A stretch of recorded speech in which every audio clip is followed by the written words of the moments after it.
William Reed, Bill to his friends and family, stood at the rail of the ship and watched the distant storm move in. He worried about his sister-in-law, Amelia, who was 8.5 months pregnant and sleeping soundly in her cabin below. She had struggled with nausea throughout her pregnancy, and the rocking motion made it all the worse. Thankfully, their trip was only another day, then they'd reach Seattle. Bill's brother, Wallace, was somewhere on the ship, no doubt ministering to a lost soul. He had been beside himself as to how he might help Amelia.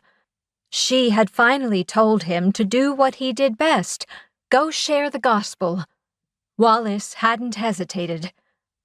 Bill had to smile at the thought of his brother preaching to the customers of the city of Canton. They might very well have a full-on revival meeting before reaching Seattle.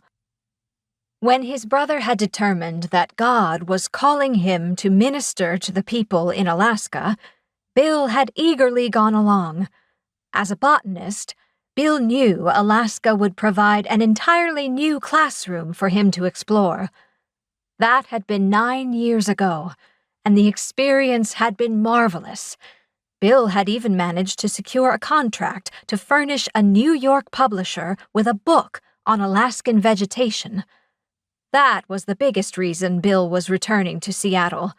He wanted to send his completed manuscript to the publisher and be able to more easily communicate with them regarding a new project he had in mind. Wallace and Amelia were heading to Seattle to ensure Amelia had the best medical care possible for the delivery of her baby.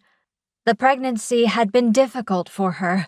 After 9 years of longing for a child, Amelia's pregnancy had been fraught with worries. The final straw that convinced them to go to Seattle was the worries of the midwife. The baby had still not turned. A breech delivery would be dangerous, and given Amelia's petite frame, the older woman wasn't even sure Amelia could pass a child safely. It had been a grave concern to all. "I thought that was you," Wallace said, joining Bill at the rail. "I was just watching the storm move in. I keep hoping it might shift to the far north and leave us and this part of the ocean undisturbed." Wallace glanced in the direction of the dark, heavy line of clouds. "The waters are already picking up the effects. The waves are building higher."